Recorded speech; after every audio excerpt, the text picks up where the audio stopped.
तो जयपुर को नया मेयर मिल गया है। बीजेपी से बाकी होने के कारण विष्णु लाटा के मेयर बनने से जहां पार्टी खुश नहीं है और क्रॉस वोटिंग करने वाले पार्षदों पर कार्रवाई की बात कही जा रही है, तो वहीं कांग्रेस विष्णु लाटा के मेयर बनने से फूली नहीं समा रही। कांग्रेस नेताओं का कहना है कि उनकी व्यूह रचना काम कर गई है। कोई झटका नहीं है। चंद जयचंदों के कारगुजारी को भारतीय जनता पार्टी कोई ऐसा झटका नहीं मानती और निश्चित तौर पर हर घटना हमें सबक देती है। हमने सबक लिया है और हम इसको करेक्शन के लिए आवश्यक कार्रवाई करें। इन्होंने बाड़ेबंदी की पूरी कोशिश की। विष्णु लाटा जो इन्हीं के पार्षद थे, उन्होंने लोकतंत्र की हत्या के विरोध में जो तानाशाही थी बीजेपी की, उसके खिलाफ रात को वो लोग मेरे से मिले और उन्होंने निर्दलीय के रूप में चुनाव लड़ा। मैंने तब कह दिया था उनको कि कांग्रेस पार्टी के पार्षद और निर्दलीय हमारे जितने भी लोग हैं, टोटल हमारे 25-26 जो वोट हैं वो सारे के सारे आपको डाले जाएंगे ईमानदारी के साथ। लास्ट तक हमने वोटिंग कराई और आखिर आज बीजेपी का उम्मीदवार हार गया। तो एक और जहां बीजेपी अपने ही पार्षदों से नाराज है, तो वहीं कांग्रेस नेताओं ने भाजपा के पतन की बात भी कही है। इसको मैं ये कह सकता हूं कि अति महत्वाकांक्षी कार्यकर्ता और अति महत्वाकांक्षी कार्यकर्ता के नाते जिस तरीके से हमारे ही पार्षद ने दूसरे खेमे में जाकर उनका समर्थन हासिल करके और इस तरह का कृत्य किया, निश्चित रूप से पार्टी इसको गंभीरता से लेते हुए और इस प्रकार के क्रॉस वोटिंग करने वाले पार्षदों के खिलाफ भी निश्चित रूप से पार्टी कार्रवाई करेगी। जनता ने और लोगों ने बीजेपी के प्रति अविश्वास प्रस्ताव आ चुका है। लोगों में अविश्वास की भावना है और इनके खुद के नेताओं में इनके सिलेक्शन के प्रति अविश्वास की भावना है और कांग्रेस पार्टी हमेशा से सबको साथ लेके चलती रही है और कांग्रेस पार्टी ने जिस तरीके से व्यूह रचना रची उसमें हम कामयाब हुए और भारतीय जनता पार्टी की पोल खुल चुकी है और अब मेयर जयपुर शहर में कांग्रेस पार्टी के समर्थन से लाटा बन चुके हैं। चलिए अब हम आपको ग्राफिक्स से दिखाते हैं कि पर्दे के पीछे की वो 10 वजह क्या रही जिनसे भाजपा को मेयर का चुनाव तक गंवाना पड़ गया। जरा देखिए। तो भाजपा के दोनों ही फुल टाइम मेयर निर्मल नाटा और अशोक लावटी ने भाजपा के पार्षदों को कभी भाव नहीं दिया। पार्षदों की अनुशंसा पर ना तो विकास के कार्य हुए और ना ही नगर निगम में पार्षदों की बात मानी। दूसरा अहम, अशोक लावटी का कार्यकाल पार्षदों के लिहाज से सबसे खराब कार्यकाल रहा है, ये माना जा रहा है। जरा देखिएगा, ग्राफिक के जरिए बता रहे हैं 2 साल से ज्यादा के कार्यकाल में वन मैन आर्मी की तरह ही उन्होंने काम किया। करीब 30 ऐसे पार्षद थे जो अशोक लावटी से बहुत ज्यादा खफा थे।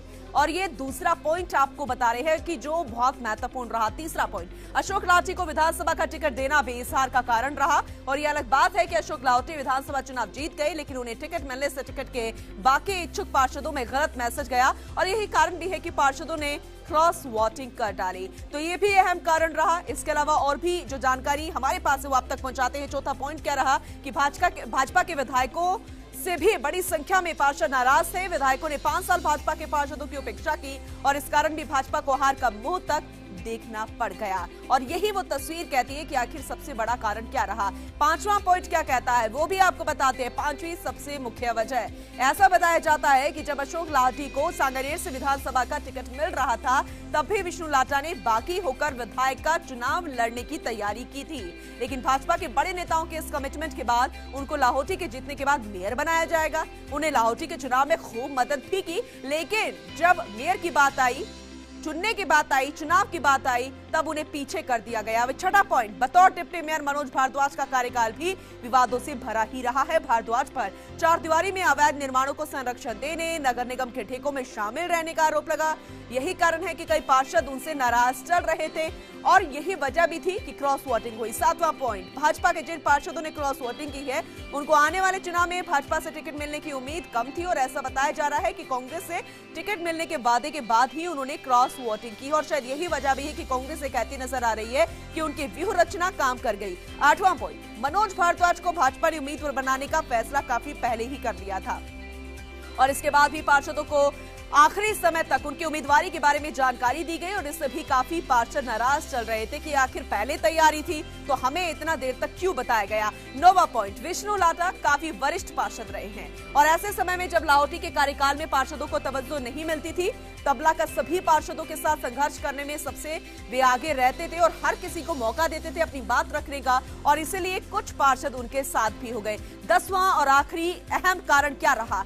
बीजेपी के पार्षद जानते हैं कि प्रदेश में कांग्रेस की सरकार बन गई है, ऐसे में आने वाले दिनों में कांग्रेस से ही उनके काम आसानी से हो सकते हैं, तो ज्यादा बेहतर वो होगा कि जो बागी हो गए हैं उन्हीं को समर्थन यहां पर दिया जाए। तो बीजेपी के हार के 10 कारण हम आप तक पहुंचा रहे हैं। ये अहम कारण तो आप तक पहुंचा दिया है, लेकिन अंदर की खबर क्या निकल कर आ रही है, क्या मैसेज अब जनता में जा रहा है और बीजेपी अब क्या करती नजर आएगी और कांग्रेस इतनी खुश क्यों है, ये बताने के लिए मेरे सहयोगी दिव्य गौड़ हमारे साथ स्टूडियो से जुड़ गए हैं। सीधा उनकी तरफ रुख कर लेते हैं। दिव्य, कारण तो हमने पहुंचा दिए हैं अपने दर्शकों तक कि ये मुख्य मुख्य कारण रह सकते हैं, लेकिन एक बात आपने सुनी होगी कि विष्णु लाटा ने यहां पर बोला कि वो सबको साथ लेकर चलेंगे, कांग्रेस के भाई आ गए हैं। तो वही कांग्रेस कहती है कि हमारी व्यूह रचना जो है वो काम कर गई है और अब हमारे ही मेयर है। एक संदेश क्या है इसमें, क्या छिपा संदेश?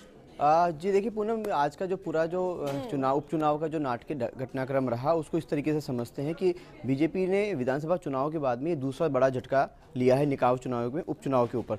पहले बीजेपी में नगर निगम में 2 महापौर पहले रहे हैं, ये विष्णु लाटा जो है अब नगर निगम के तीसरे महापौर के रूप में जाने जाएंगे। तो पूरे 5 साल जो नगर निगम का जो कार्यकाल रहा, जो पूरे 5 साल का जो समय रहा, वो भी जैसा आपने पहले अपनी खबर में बताया कि वो बहुत विवादों से भरा हुआ था। लेकिन साथ ही अब आज के जो तस्वीर की बात की जाए तो आज की जो तस्वीर इस बात से साफ होती है कि बीजेपी ने इस महापौर उपचुनाव में जो महापौर के चुनाव के लिए जिस तरीके से बड़ेबंदी की, बड़े बड़े दिग्गज नेता जिसमें हम पूर्व मंत्री अरुण चतुर्वेदी की बात करें, आमेर से विधायक सतीश पूनिया की बात करें, पूर्व महापौर और वर्तमान सांगनेर से जो विधायक मैं आपको यहाँ पर रोकना चाहूंगी क्योंकि विष्णु लाटा जो कि अभी भी मेयर बने हैं, जिनके बारे में हम जानकारी दे रहे हैं, वो गोविंद देव जी मंदिर पहुंचे हैं और उनका आशीर्वाद यहाँ पर लिया जा रहा है। सीधी तस्वीरें जरा देखिएगा, हमारे सहयोगी भी वहां पर मौजूद है और ये तस्वीरें हम आपको दिखा रहे हैं गोविंद देव मंदिर से, जहां पर ये जानकारी हम आप तक पहुंचा रहे हैं किस तरीके से अब धोख लगाने का सिलसिला शुरू हो गया है, क्योंकि मुरादें मांगी गई होगी और उसी उम्मीद के साथ यहां पर ताल ठोक कर कहा था कि मैं ही यहां पर मेयर बनने वाला हूं और वो तस्वीर भी निकल कर आई। हमारे सहयोगी वहां पर बने हुए हैं और पूरे तरीके से एक्टिव है। वो तस्वीर हम आपको दिखाएंगे कि जब वो उनसे बात करेंगे और तब वो क्या कुछ कहते नजर आए। शहर के प्रथम नागरिक तो बीजेपी से बागी होकर नए मेयर बने हैं विष्णु लाटा, ये जानकारी हम आप तक पहुंचा रहे हैं। मंदिर में है शहर के प्रथम नागरिक महापौर विष्णु लाटा। विष्णु लाटा आज ही निर्वाचित हुए हैं, इनसे जानते हैं कि गोविंद देव जी मंदिर में आज इन्होंने पूजा अर्चना की है। सर, किस तरह रहा आपका जीत का अनुभव? जीत का अनुभव बहुत अच्छा रहा सर, लेकिन ये ऐसी कौन सी कला है कि भाजपा के जो अधिकृत प्रत्याशी थे उनको हरा के, जबकि भाजपा के 63 पार्षद थे और 44 वोट आपको मिले? ये गोविंद की कृपा है। गोविंद के बिना जयपुर में कोई न किसी कोई जीत सकता है, गोविंद के बिना कोई आशीर्वाद के नहीं जीत सकता। लेकिन सर, क्या प्राथमिकता रहेंगी आपकी? आज आप महापौर बन गए, आपके पास समय बहुत कम है, नवंबर में चुनाव है, क्या प्राथमिकता रहेंगी आपकी? जनप्रतिनिधि का उद्देश्य जनता की सेवा करना होता है और मैं इसी उद्देश्य से जयपुर में जितना अच्छे से अच्छा काम सब पार्षदों को लेकर कर सकूंगा वो करने की मन में भावना रखता हूँ। सर, आपने अपनी पार्टी से बाहर जाके बागी होकर चुनाव लड़ा, तो पार्टी को लेकर क्या आपकी क्या आस्था है? आपको मैं बता देता हूँ कि मेयर का चुनाव कोई संबल के आधार पर चुनाव नहीं होता है। मैंने सब जो हमारे 4th स्तंभ है उनको सबको निवेदन कर दिया है, आपको भी निवेदन कर रहा हूँ कि इसमें नाव से चुनाव होता है, इसलिए कोई पार्टी का चुनाव नहीं है।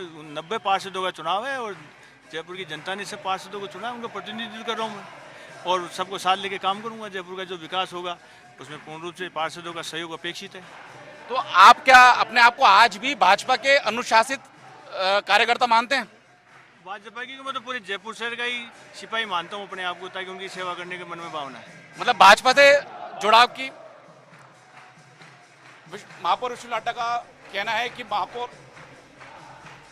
तो ये तस्वीरें आप देख रहे हैं, जीतने के बाद गोविंद देव जी मंदिर पहुंचे और तमाम सवाल जब फर्स्ट इंडिया के संवाददाता ने किए तो उसका वे बाकी से जवाब तो दिया, लेकिन जब बात ये निकल कर आई, क्योंकि हमारे सहयोगी दिव्या भी हमारे साथ लगातार बने हुए हैं, दिव्या आपने भी सुना, जब ये सवाल खड़ा होता है कि क्या आप अभी भी भारतीय जनता पार्टी के कार्यकर्ता है, तो थोड़ा सा गोलमोल जवाब दे दिया और तब से वो इन सवालों पर जवाब कुछ इस तरीके से ही देते नजर आ रहे। खैर, सवाल ये खड़ा होता है कि जब पूरे संगठन के तमाम दिग्गज बीजेपी के जयपुर में ही मौजूद थे, जयपुर में बहुत ज्यादा मजबूती के साथ खुद को यहां पर मानती है भारतीय जनता पार्टी, तब भी नगर निगम को बचा नहीं पाए, क्या वजह रही मुख्य?